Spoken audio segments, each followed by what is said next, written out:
This is one of the most gruesome cases in China's history in the early 2000s. In just 2 years, the infamous man-eating demons duo murdered 11 women using acid to dispose of the corpses in the most sophisticated manner. Moreover, this pair of demonic brothers also ate their victims' internal organs as a reward.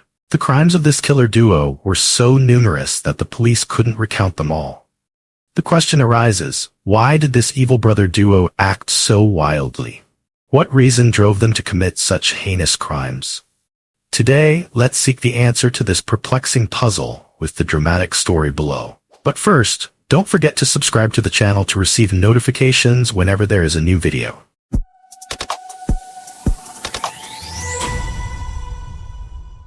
The context of this story takes place in the city of Taiyuan, Shanxi Province, China. On an evening in May 2004, the Taiyuan City Police Station became unusually quiet, with only the sound of computers running. A couple walked in, the man appearing worried while the woman beside him trembled without speaking. At this moment, the clock showed 8 p.m., but for this woman, each passing minute seemed as long as a century. Her name is Zhao Meiying, only 25 years old, slender build and stylishly dressed, but her fashionable appearance couldn't hide her pale face and hands shaking uncontrollably. The man accompanying her introduced himself as A Lin, Zhao Meiying's boyfriend. He gently encouraged her, trying to give her some courage to speak up. Finally, after many hesitant moments, Zhao Meiying exclaimed in fear, "I killed someone. They forced us. They are cold-blooded murderers, and they eat the organs of the dead." Her voice broke, choking in horror, leaving the on-duty police officer stunned. Zhao Meiying's fragmented but chilling testimony not only affected her boyfriend, but even made the police involuntarily shiver. Meiying continued her statement with trembling, stating that the group of murderers consisted of 3 people, 2 men and 1 woman. They not only killed people, but also mutilated the corpses in the most brutal ways. In light of these shocking testimonies, the police immediately assembled an investigation team and requested Zhao Meiying to lead them to the crime scene. The manhunt began at an old house in a gloomy residential area. At this moment, the surrounding residents had turned off all the lights to sleep after a day's work. The dark night was like a velvet curtain enveloping the surroundings as the police squad silently entered the area. The house closed tightly before them did not evoke any sense of safety. Everything around was silent, but the atmosphere was heavy as if death was looming somewhere. Zhao Meiying, trembling, stepped forward to knock on the door, and after a few seconds, the door swung open, revealing the cold face and the wary eyes of a man. He glanced at Zhao Meiying and immediately noticed something unusual. Without thinking, he slammed the door shut and shouted loudly, "Police are here! Run!" The police immediately rushed in, kicked the door open, and pushed down a female suspect who was trying to escape through the window. However, the 2 other men were quicker. They fled the house like wild animals in the dark night. The police, without hesitation, immediately pursued them. The remaining police team proceeded to arrest the woman at the scene. Meanwhile, inside the house, a horrifying scene unfolded before their eyes. The kitchen became the scene of a nightmare, with an incomplete victim lying on the table. In a corner of the kitchen, a barrel of sulfuric acid emitted a foul stench. Pieces of rotting flesh floated in the solution. The stench of the acid mixed with the decay of flesh created a haunting odor that wafted directly into the noses of the police officers, making them nearly vomit. Outside, the chase continued. The silhouettes of the 2 murderers blurred among the old buildings under the pale moonlight. The sound of heavy footsteps hitting the ground echoed clearly in the quiet space of the late night. Suddenly, 2 gunshots echoed, breaking the dark night. It was the only sign that the intense chase was taking place. The 2 murderers had escaped. The case was too serious, its brutal nature causing the entire investigation team to be stressed and report to the provincial police immediately that night. That night, 1 woman in the group of murderers was arrested, but the others were still on the run out there. And so the search for the remaining murderers had only just begun, to shed light on the entire dark truth overshadowing this city. In the cold interrogation room, the dim light from the ceiling lamp shone down on Li Chunling's pale face. She sat curled up on the metal chair, her hands trembling, her breathing erratic and filled with panic. Her eyes were filled with fear and unease, unable to hide her terror when facing the stern police officers waiting for a confession. In a choked, broken voice, Li Qinling confessed a horrifying truth. In the first 6 months of 2004, she, along with 2 men, Shen Changyin, 28 years old, and Shen Changping, 20 years old, meticulously planned to lure unsuspecting women to their homes, rob them, and then murder them. She detailed how the 3 chose their victims, usually young, solitary, easily deceived women, and then invited them to a seemingly harmless house. But just minutes later, those poor victims fell into their trap, and a horrific death awaited them. The act of dismembering with acid over the past 6 months was not just ordinary criminal behavior, but a series of serial killings, extremely ruthless. Immediately, the police urgently issued a nationwide warrant for the 2 fugitives, Shen Changyin and Shen Changping. Portraits of the 2 brothers were quickly disseminated widely by the media, accompanied by serious warnings about their level of danger. A large-scale manhunt was launched to end this horrific crime spree and bring the 2 cold-blooded criminals to justice. Through the investigation process, the police gathered important information about the 2 brothers, Shen Changyin and Shen Changping, who hail from Huojia District, Henan Province. Both grew up in a family with a complicated background. Their father, Shen Yongguo, was the village chief, but had an eccentric and hot-tempered personality which greatly affected the brothers' characters. Shen Changyin, born in 1975, has been introspective, quiet, and with a cold gaze since childhood, making others shiver. His personality is always gloomy. No one can understand what is going on in his mind. Even Shen Changyin's parents ignored him because they felt powerless in the face of their son's isolation and odd behavior.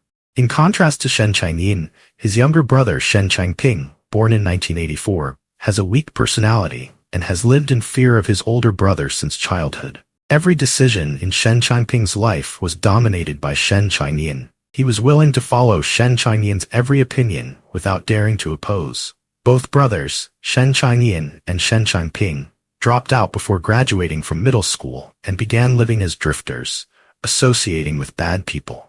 Shen Changyin, always craving power and wealth, envied those more successful than himself. He dreamed of one day becoming famous, but not through legitimate means.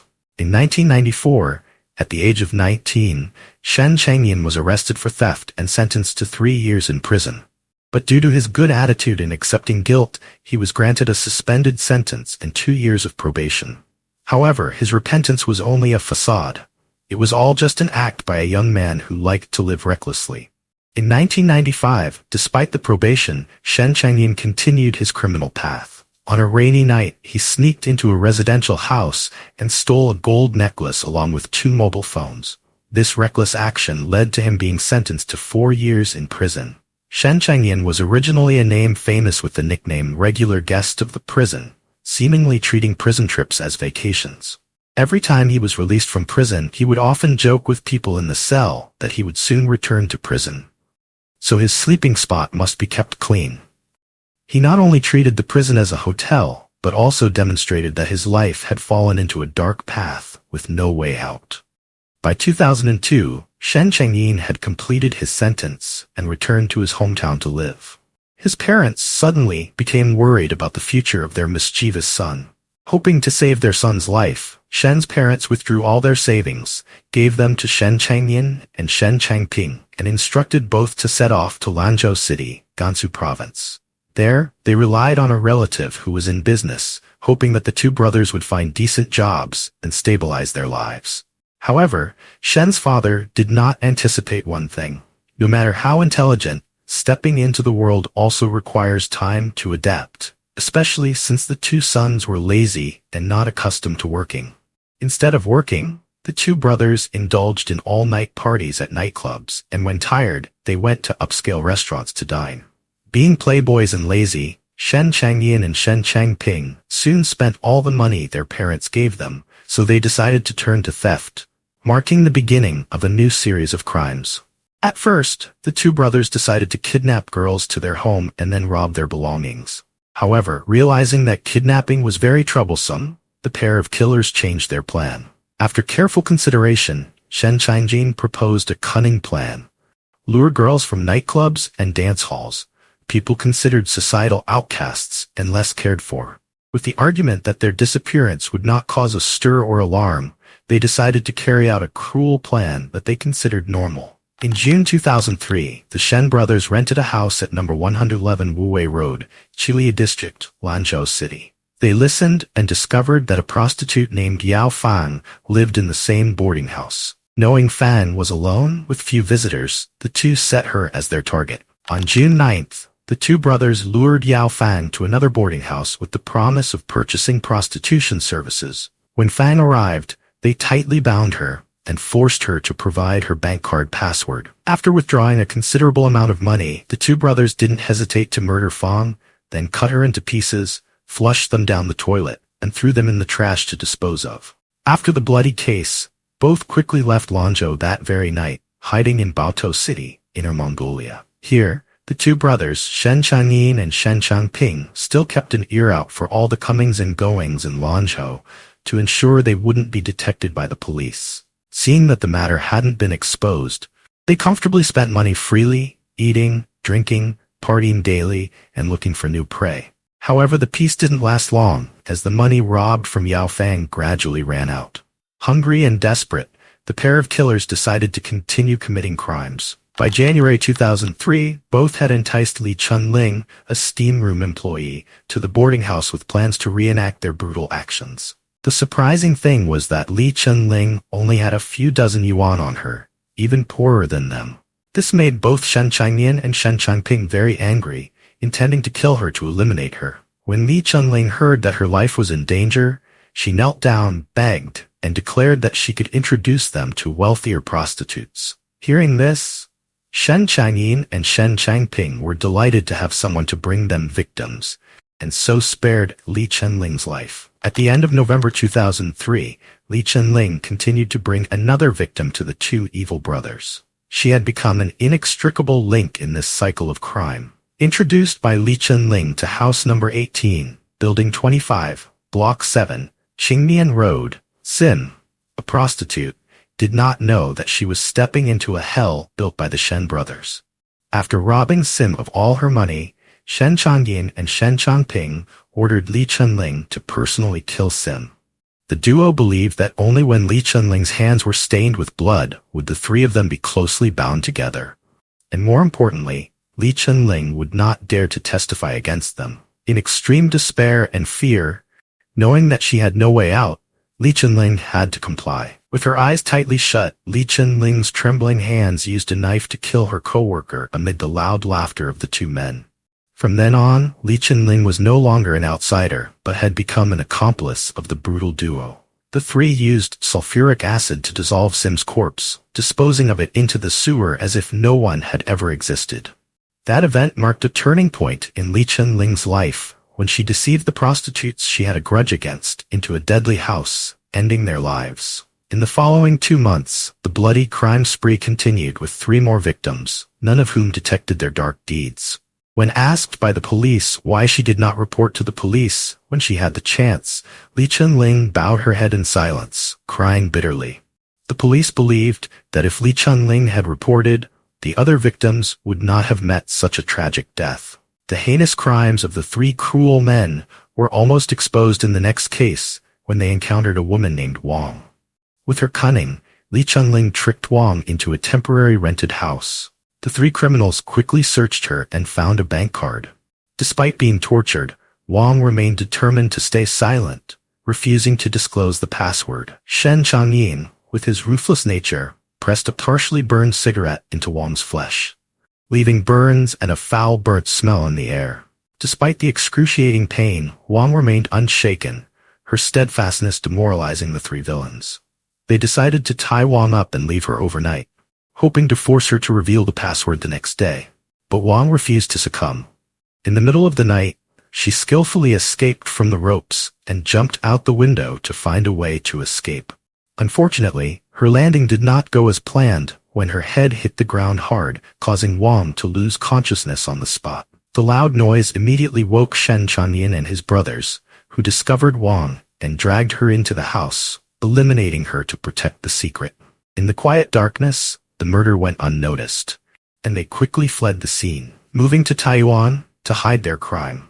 In early 2004, Li Chunling happened to see Zhao Meiying, the shoe store owner, looking at her savings book at a shopping center in Taiwan City. The considerable amount of money inside immediately made Li Chunling target Zhao Meiying as their next victim. She pretended to be a customer interested in buying the store, approached her, and lured Zhao Meiying to their motel. There, the Thumb brothers ambushed her from the shadows, tightly tying up Zhao Meiying.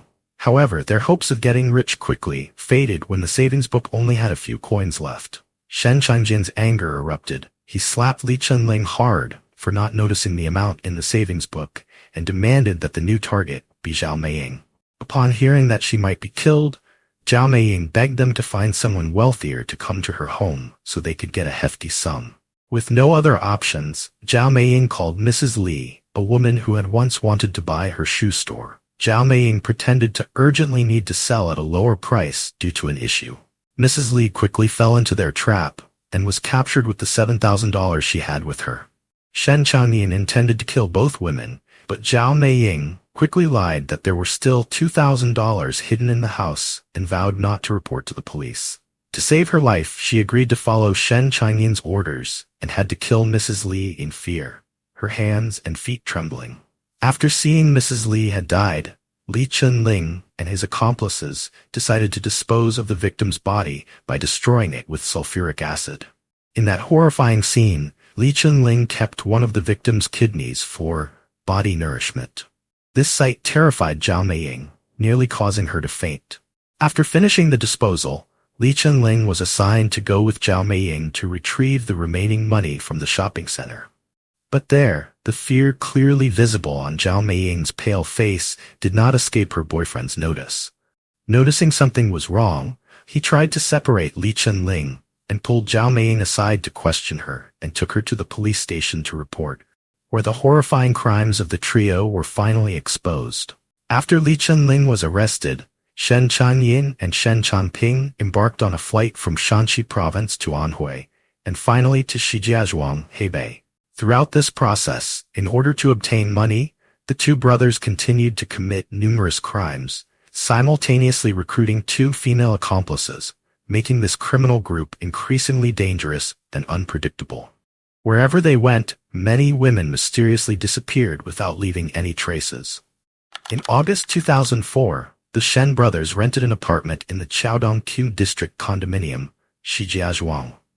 Strange signs began to appear in this area, causing the condominium management to become suspicious. They discovered that the sewer was continuously clogged, so the management proceeded to unclog it. They found a large amount of unidentified flesh emitting a foul odor. Furthermore, the brothers' water meter recorded an unusually high water consumption, far exceeding that of a normal household, making it impossible for the management to ignore. Although they detected the abnormality, the condominium management did not investigate directly, but secretly took photos of the suspicious activities and reported them to the police.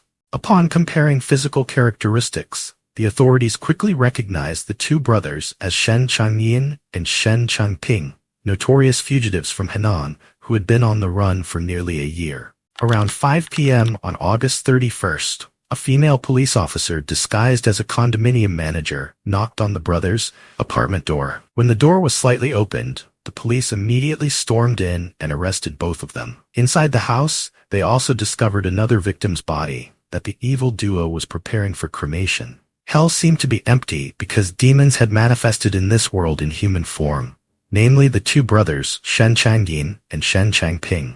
The two demons not only carried human blood, but were also embodiments of unimaginable brutal crimes. Over the 2 years, they committed 13 horrifying crimes, taking the lives of 11 innocent women. Their brutal actions did not stop at killing. They went further by dismembering the bodies and even consuming the victims' internal organs. On May 19, 2005, at the criminal court of the Lanzhou People's Court, 6 suspects, including the Shen brothers and their accomplices, faced justice. This trial not only exposed the crimes of the murderers, but was also an ultimate pain for the mother of Shen Changyin and Shen Changping. The middle-aged rural woman could only collapse in tears in the courtroom. All eyes were on her, but no one could understand the anguish in the mother's heart as her children became infamous murderers. While everyone listened to the judge read the blood-stained indictment, the cold justifications of Shen Changyin and Shen Changping only sent shivers down people's spines. When asked how he could commit such atrocities, Shen Changping remained unflustered and calmly responded that he learned from his brother, the one who had been in prison multiple times for crimes. As for Shen Changyin, the mastermind behind the crimes, he showed no remorse when talking about the weapons he used.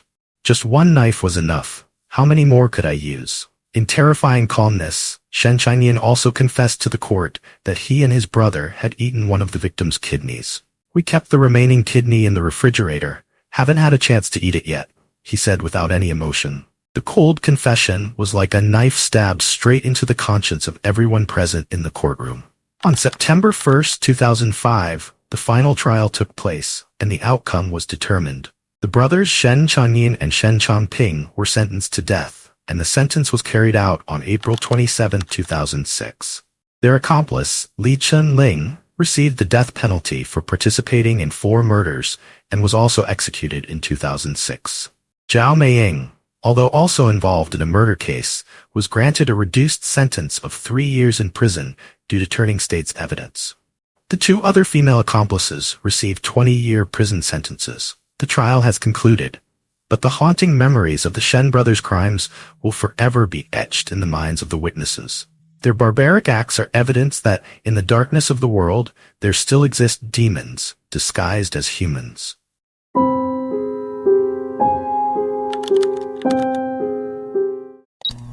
From 1967 to 1969, the public in Michigan, USA, was shocked by the crimes of a serial killer with a perfect facade named John Norman Collins.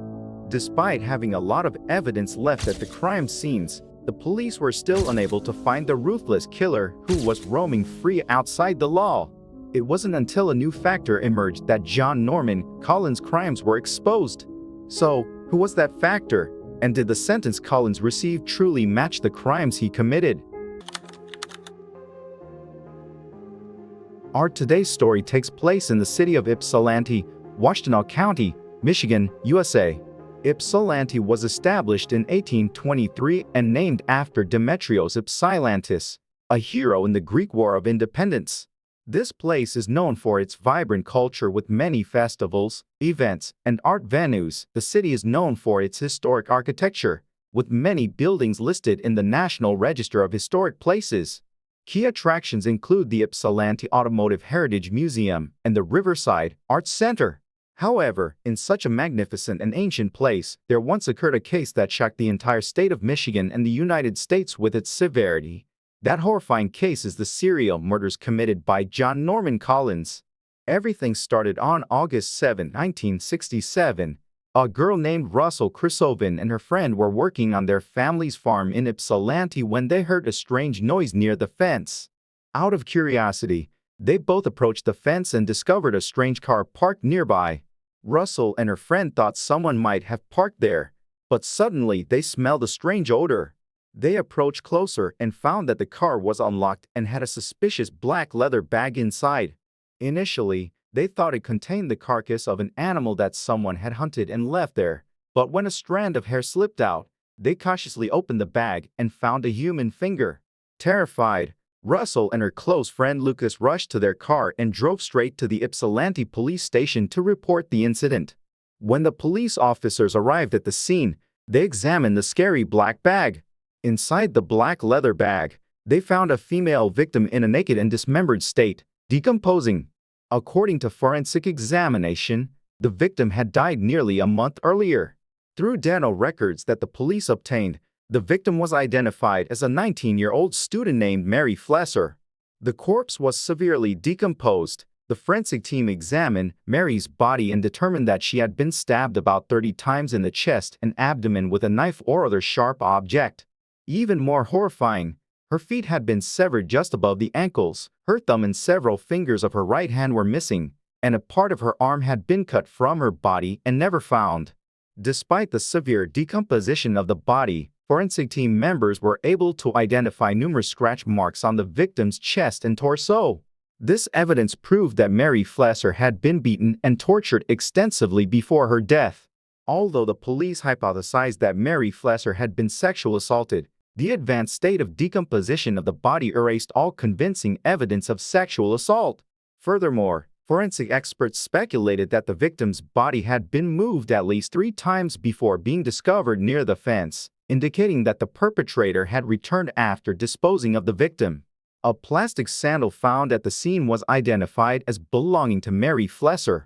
Not far from there, investigators found the orange t-shirt and polka-dot skirt the victim was wearing when she left home. The shirt had many tears in the chest area. Afterward, the police began investigating the victim's relationships to seek more clues. When they looked into Mary Flesser's identity, the police learned that her family had reported her missing after she was last seen alive on the evening of July 9, 1967, by a neighbor. Mary Flesser's roommate saw her for the last time when she left her room near the University of Michigan campus for a walk, but strangely did not take her purse. Mary's bunch of keys suddenly disappeared, but her car was still parked in the lot as usual. A little while later, a neighbor saw Flesser standing near her apartment, waiting for someone. This neighbor twice observed a young man driving a blue-gray Chevrolet stopping beside Mary and trying to talk to her. She tried to reject the stranger and attempted to stay away from the car, appearing very angry at being harassed. The car slowly followed the unfortunate girl for a while before speeding away, and Mary disappeared from the neighbor's sight. This was also the last time Mary was seen alive.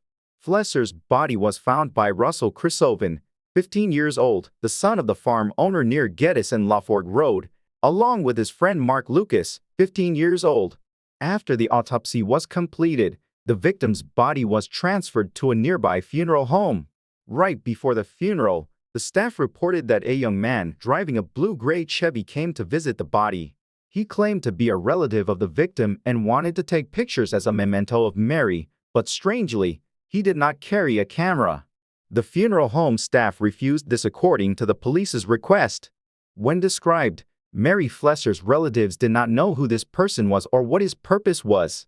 The man didn't even attend Mary Flesser's funeral, and with such suspicious actions, the police believed he was the culprit.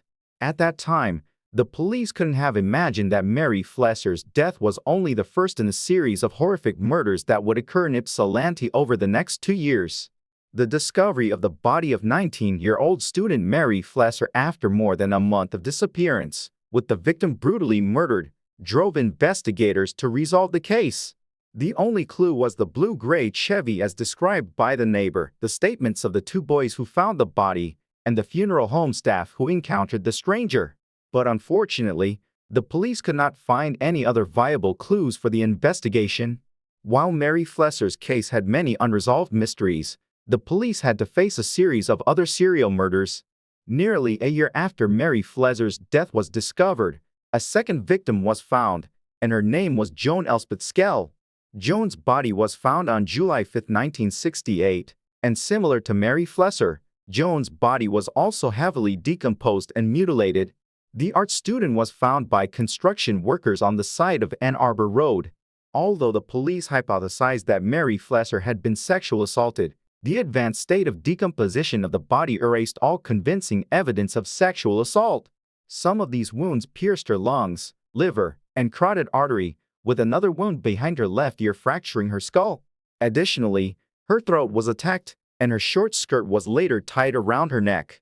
Although Joan had been dead for several days, her entire lower body was in a specially preserved state, while her head, shoulders, and chest were in heavy decomposition. The lack of blood beneath or near the body, coupled with witness statements, led investigators to determine that Joan's body had been at its current location for less than 24 hours. The killer might have driven to the spot to dump her body, then proceeded to mutilate and destroy evidence to mislead the investigation. Moreover, the striking similarities between the wounds inflicted on her body and those on Flesser the previous year enabled investigators to establish a clear connection between the 2 murders, believing the killer was the same person. It was known that the victim, Joan Skell, came from Plymouth, Massachusetts, and had recently moved to a house on Emmett Street in Ypsilanti. The victim's roommate, Susan Kolb, testified that she last saw Joan at the Washtenaw Avenue bus stop on the evening of June 30th. Susan stated that Joan intended to visit her boyfriend in Ann Arbor, and her roommate accompanied her to the bus stop for safety. Then, because Joan missed the last bus, she wanted to find someone or a taxi to take her to her boyfriend's house to avoid being late. One of the first cars to appear was a red Pontiac Bonneville driven by three young white men. The car slowed down and stopped before the driver asked her, "Want a ride?" The driver was about 20 years old, neatly cut hair, short, dark-colored, parted to the side. Because she sensed something unsafe, Susan advised her best friend not to get into that car. However, because Joan was in a hurry to meet her boyfriend, she agreed to go with the 20-year-old guy. Joan promised Susan that she would call her as soon as she arrived at her boyfriend's apartment in Ann Arbor. However, several hours later, Susan hadn't received any call from Joan, so she became very worried and had to call 911 to report her roommate's disappearance. Despite tracking down and eliminating more than 150 registered owners of red and black cars in the state of Michigan, and establishing alibis for many individuals with physical characteristics similar to the composite sketch of the driver obtained from Susan Kolb, all leads were unhelpful, and the investigation hit a dead end. On August 18th, investigators announced that all significant leads were no longer useful, and the police were completely powerless against these sophisticated murders. However, the investigation into both murders continued, and the total reward of nearly $8,000 for information leading to the conviction of the perpetrator of both murders remained in place. 2 months after Joan Skell's murder, the police investigation made some progress when they found 2 witnesses who reported seeing the victim walking with a young man along Emmett Street on the evening she disappeared. When looking at the police sketch, both of them believed that a student named John Norman Collins, who was studying elementary education at Eastern Michigan University and living directly opposite Joan Skell at 619 Emmett Street, had physical characteristics similar to the suspect in the case. Moreover, they also noticed that the car they had seen John Collins driving bore similarities to the suspect's car described by the police. The police immediately brought John Collins to the station for questioning. However, John Collins flatly denied all accusations. Although he admitted to knowing Joan Skell, he had an alibi that he had visited his grandmother's house with his mother over the weekend. John and his mother drove to his grandmother's house in the Detroit suburb of Center Line and stayed there from June 29 to June 30th. It wasn't until July 1st that John drove back to Ypsilanti to attend classes. Strangely, the police easily believed his testimony and did not verify John Collins' alibi. As a result, 8 months passed, and the police were still powerless in finding the killer of Mary Flesser and Joan Skell. On March 21st, the body of the third victim, Jane Mixer, was found in a cemetery east of Ypsilanti. Jane Mixer was a law student at the University of Michigan and had been reported missing a day before her body was found. According to the investigation, on March 20th, Jane Louise Mixer had disappeared after posting a note on the university bulletin board seeking an interstate ride to her hometown of Muskegon. The reason Jane wanted to return home was to inform her family that she had accepted her boyfriend's marriage proposal and would be moving to New York City, where they planned to get married. Unfortunately, there was no wedding. All that remained was Jane's cold body. At the crime scene, her unfortunate body was not stripped naked and was covered with her own raincoat. Additionally, the police found a copy of the novel Catch-22 placed beside her. The autopsy showed that Jane Mixer had been shot twice in the head with a .22 caliber pistol. Unlike the previous 2 victims, the forensic team found that Jane Mixer had not been sexually assaulted, and her death had occurred suddenly around 3 a.m. on March 21st. However, it seemed that Jane had been murdered elsewhere and her body was dumped at the cemetery. Although Jane Mixer was not sexually assaulted, the fact that her tight pants were pulled down, exposing her thighs and sanitary pad, suggested that the perpetrator might have had ill intentions.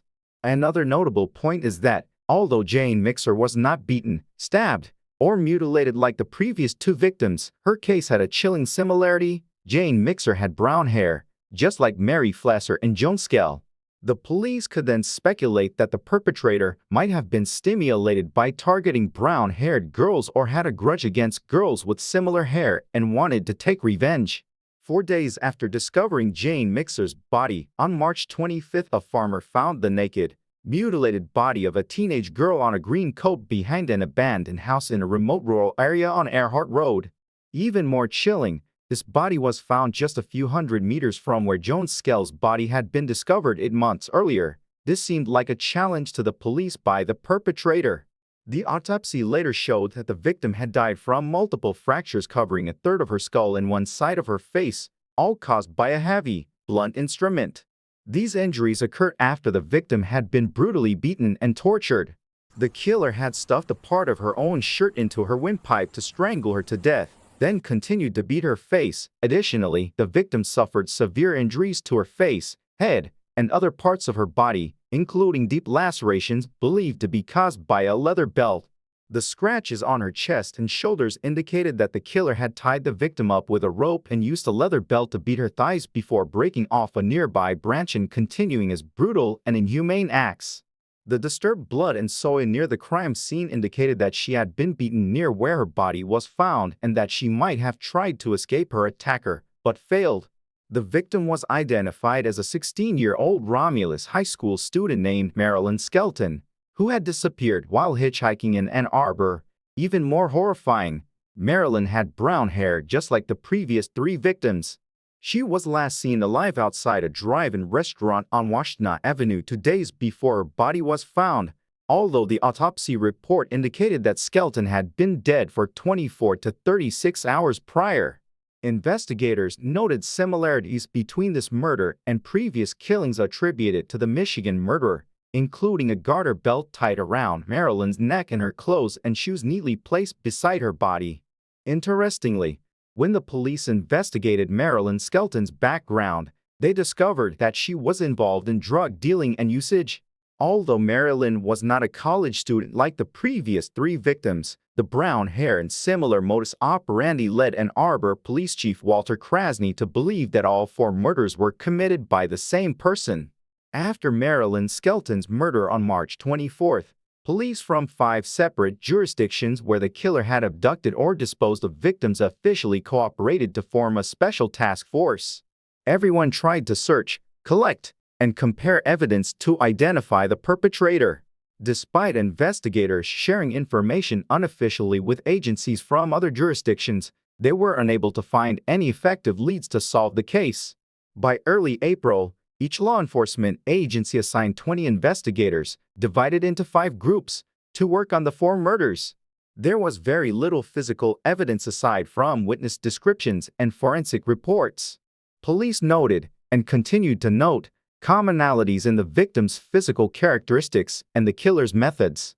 All victims were white with brown hair. Each, except for Jane Mixer, had suffered extensive violence with a blunt and or edged instrument before being murdered. Each victim's body was found within a 15-mile radius of Washtenaw County, and each, except for Jane Mixer, had stab wounds to the neck. Additionally, each victim was found with a piece of clothing wrapped around their neck, and coincidentally, all victims were menstruating at the time of their murder. These factors led police to publicly conclude that the same perpetrator was responsible for at least 3 murders so far. The police remained powerless in their investigations, while the killer continued his horrifying crime spree. 3 weeks after Marilyn Skelton's death, the body of a 13-year-old girl named Dawn Basom was found on a deserted road on the outskirts of the city on April 15th. She was wearing only a white shirt and had been strangled with an electrical cord, with some parts of her body mutilated. Dawn's mouth was gagged with a handkerchief, likely to prevent her cries for help from being heard. Her shoes were found about 50 meters from where her body was discovered, possibly thrown from the car by the killer while driving. Less than 2 months after Dawn Basom's murder, on June 9th, 3 teenagers discovered the partially naked body of a woman in a field near an abandoned farm on North Territorial Road. The victim had multiple stab and slash wounds on her body, including 2 heart-piercing stabs, and a gunshot wound to her forehead before her throat was slashed to the spine. The victim's right thumb also had a gunshot wound, indicating that she had instinctively raised her hand in self-defense before the killer shot her at close range. She had also been sexually assaulted, but the forensic team could not determine whether this occurred before or after her murder. Many pieces of her clothing were scattered all over her body, although one of her shoes was missing. About a day later, the identity of the 6th victim was confirmed as Alice Elizabeth Collum, a 21-year-old student from the University of Michigan. She was reported missing shortly after midnight on the morning of June 8th. She was last seen walking home toward her apartment on Thompson Street after attending a friend's party. The discovery of several dry blood stains and 2 missing buttons from the victim's raincoat at a commercial gravel pit in Northfield Township on June 10 indicated that the victim was murdered at this location. Investigators publicly stated before Alice Callum's murder that the perpetrator's method was very similar to that of the third victim, Jane Mixer. Alice Callum also suffered a gunshot wound to the head and showed little evidence of assault or dismemberment like many previous victims. The final victim of this 2-year crime spree was Karen Sue Baineman, an 18-year-old Eastern Michigan University student, who was last seen alive on July 23, 1969. Her roommate, Sherry Green, reported her missing when Karen failed to return to the dormitory despite curfew. During the questioning of Baineman's roommates, police were informed that the 7th victim, Karen, was last seen shortly after noon on her way to a downtown wig shop. 3 days after Baineman went missing, her naked body was found face down in a densely wooded ravine along the Huron River Drive. A medical examination revealed that Baineman had been severely beaten on the face and body, with several lacerations caused by the removal of significant portions of skin, exposing subcutaneous tissue. The victim had suffered severe skull and brain injuries caused by a blunt instrument, was forced to ingest a caustic substance, and her neck, shoulders, and several other parts of her body were burned by the same caustic substance, sodium hydroxide. As in the cases of previous victims, the killer used a thick cloth to strangle the victim until asphyxiation. Additionally, at the crime scene, detectives found short hairs likely belonging to the perpetrator. During the investigation, police tried to explain the connection between the victims, including the circumstances, time, and location of the murders, as well as the perpetrator's methods, to quickly draw conclusions. The initial assessment was that the perpetrator was quite familiar with the area, as the victims were usually murdered near where they lived, in residential areas considered quite safe. The victims' bodies were all taken to a new location for disposal, left uncovered and easily found, except for Mary Flesser's body, which was discovered inside a leather bag. 3 days after the discovery of the final victim's body, Officer David Leake returned from vacation with his wife and children. Upon stepping into his home, he immediately noticed something unusual about the place where his family lived. Upon hearing from a colleague about the next murder that had occurred, an image of his wife's nephew suddenly came to David Leake's mind. During that time, his wife's nephew, John Norman Collins, had stayed alone to watch over the house and the dogs. First, there was a black paint stain on the basement floor, and the paint can he usually kept in the corner was missing. David couldn't understand why, before going on vacation, he had just painted the shutters and the basement door, but when he returned, they had been repainted. Leake's wife also noticed some disturbances in their home. Additionally, a box of cleaning supplies and a bottle of ammonia had mysteriously disappeared. Upon hearing from colleagues about the latest murder, David Leake became suspicious, especially when he learned that his nephew, John Norman Collins, had been interrogated as a suspect in a murder case. Furthermore, when collecting witness testimonies, the name John Norman Collins was mentioned several times, and he was even acquainted with some of the victims. David Leake hurried back to the basement and scraped off the paint, revealing strange brown stains underneath that looked like blood. He immediately called a lab analyst to collect samples. Strangely, John Collins had called David Leake directly and inquired about the situation. When David mentioned that the police determined it was just varnish, John Collins suddenly broke down and cried like a child. One weekend, when John Collins was not home, some forensic experts arrived at the Leake house. Upon examining the floor, they noticed hair strands near the washing machine. David explained that these could be the children's hair that fell out when his wife cut their hair. However, the hair samples were still sent to the lab. The results showed they matched the samples collected from the underwear of the latest victim, Karen Baineman. As the clues about the perpetrator became clearer, the police continued to search David Leake's house for more evidence. Although John Collins' car had been cleaned thoroughly, the police found bloodstains near the driver's seat that matched the blood of Alice Callum, a 23-year-old University of Michigan student who was murdered on July 6. A long piece of white and red fabric was also found that matched the marks on the neck of a 17-year-old victim who had been strangled before being abused. In John's room, there were tiny red spots on the floor that had not been cleaned and were likely bloodstains. The police speculated that he might have killed some victims at home and then disposed of the bodies elsewhere. David was initially shocked when faced with the overwhelming evidence against his nephew, whom he and his wife had treated like a son. He had to admit that it was highly likely that the serial killer the police were searching for was John Collins, and he was immediately arrested afterward. Upon hearing the police talk about these detailed pieces of evidence, John broke down and cried again. But while the police anticipated a confession, John quickly regained his composure and denied all charges. Investigating John's background, the police found that he had a very complicated past, and it was not surprising if this had created a ruthless and emotionless monster.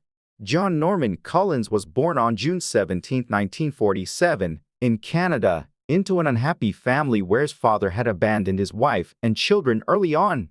John was the youngest, with an older brother and sister. His mother remarried, but this second marriage only lasted a year.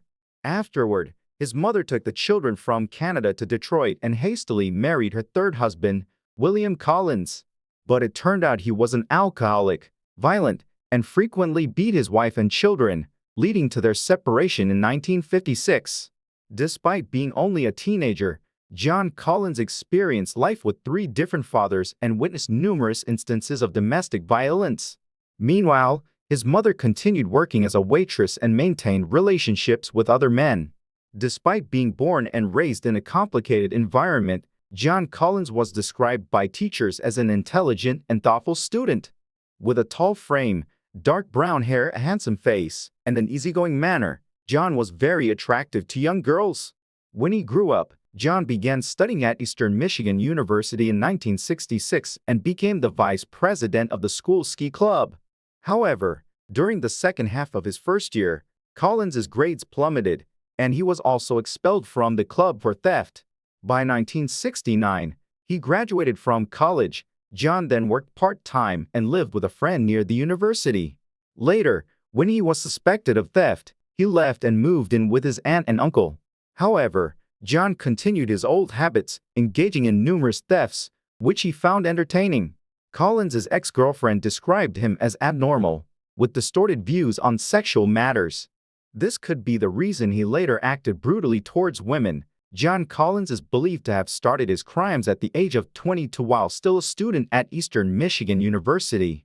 The trial of Collins began on June 30, 1970, with the participation of 57 witnesses.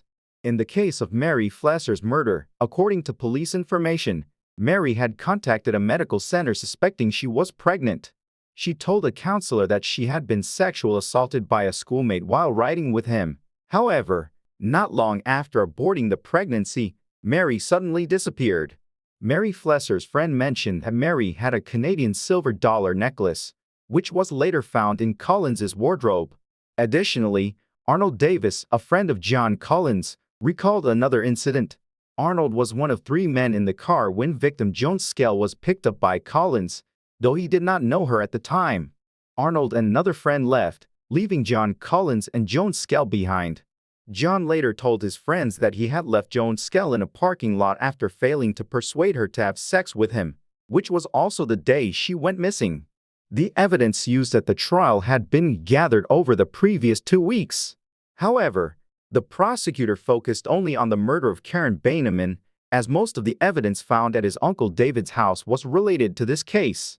At David Leake's house, police discovered drag marks in the kitchen, Beineman's blood in the basement, and the rope used to strangle the victim. They speculated that the final victim, Karen, was killed at David Leake's house and then taken elsewhere to dispose of the body. The key witness in Karen Beineman's case was the owner of a hair salon near the University of Michigan, who confirmed that Beineman had gotten into Collins's car on the day she disappeared. Despite continually asserting that he did not know Karen Sue Beineman and was not involved in her death, Collins could not provide an alibi. On August 19, 1970, after more than 3 days of deliberation, the jury delivered their final verdict. John Collins was only convicted of murdering Karen Beineman, due to insufficient evidence to charge him in the other cases. He was sentenced to life imprisonment without the possibility of parole at the Southern Michigan State Prison. He attempted to appeal several times,